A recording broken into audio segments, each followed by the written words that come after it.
distant tower, our unresistant hour signals with consistent power. Eventually the shepherd must slaughter his sheep.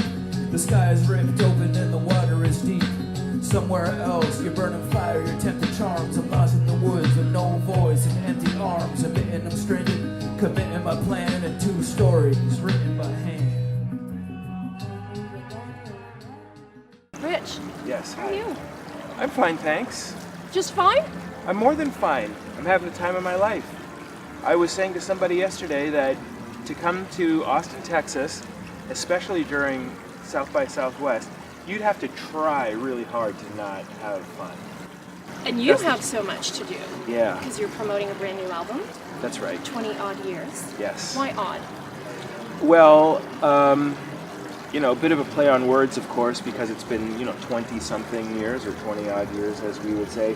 But it's been a very strange adventure these last 20 years. It's a life that I never imagined for myself, because when I was young, my dreams were all about baseball. I wanted to be a professional baseball player. I liked music, but I had, to be honest with you, no aspirations to be a professional musician. But it was just a passion. Something that you did on the side Yeah. for the fun of it. Yeah, just for the fun of it, and I pursued it along those lines for years, like almost in secret, like in my bedroom. I made songs for years that nobody was hearing, and not really aspiring to have other people hear them. I just did it because I, had this some sort of drive to do it. I think I'm a very introverted person by nature, and so I kind of turned to creative pursuits as some sort of outlet for the things I was feeling and thinking. So for this new album, you're talking about some sort of an evolution and progress and hard work. You have taken it a step further. All the collaborations you have on this album, no one's from the hip-hop world. Right, that's We're right. talking about Jan Grant, Hannah Georges, Gord Downey, Right. Olivia Ruiz Yeah. from France. Yeah. How did you see that being incorporated into your songs and into your mixing, and that it would work out so blissfully? Because it does, and I've seen it on stage yesterday with Jan Grant. Yeah. The chemistry, everything's perfect, all the notes, everything is just there. Yeah, before I went to work on this record, I found myself thinking a lot about melody. I would, flick on a radar for melody and vocal melody in particular, and just start hearing them in my head. And as they would begin to emerge, I would ask myself, now who has the voice that I'm hearing, that I'm looking for? And luckily for me, about 9 times out of 10, I had someone I knew personally, a friend that could do it. And it's lucky for me that I have friends like Jen Grant, who has this incredible singing voice, and Hannah Georges, who's so expressive. There's so much emotion in her voice. The only exception to that actually was Marie-Pierre Arthur from Montreal. I didn't know her personally, but she had the voice I was looking for this song called Final Approach.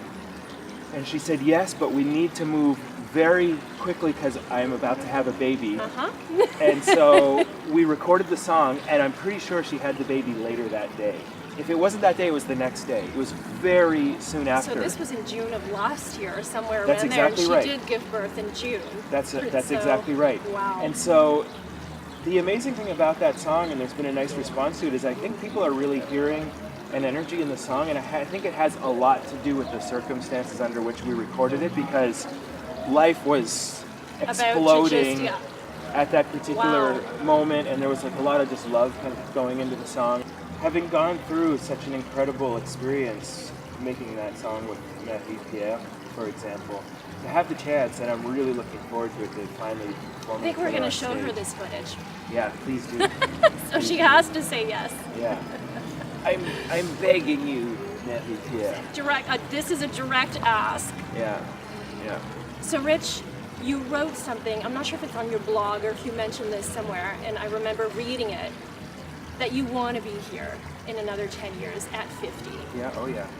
And you want to be talking about more experiences and more songs and more ideas, and this isn't going anywhere. It's just oozing out of you. That passion is still there. Yeah, it absolutely is, and I think that without even trying, a lot of what has happened in my career has happened outside genre boundaries and outside a lot of expectations. I mean, there's a lot of people who probably would have said a few years ago that there's really not room for a 40-year-old in the hip-hop world and a 50-year-old. I mean, forget it, it's a kid's game, I think a lot of people would say. But yeah, but experience has a lot to do with it. I think too. experience counts. There's something really universal just about stories and a lot of the things. There's certain things that I like to address in songs that I think everyone can relate to, which is why I think I've found an audience for myself globally. You know, I can talk to someone in Bulgaria and find a common ground because we both know what it's like to, you know, lose somebody or to go through this or that. There's just a universal language that I'm attempting to speak in. So let's make a deal.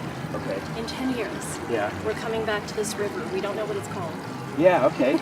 We just found this spot, Yeah. and we're going to talk some more. Because you will have released another album in 10 years, more than one probably.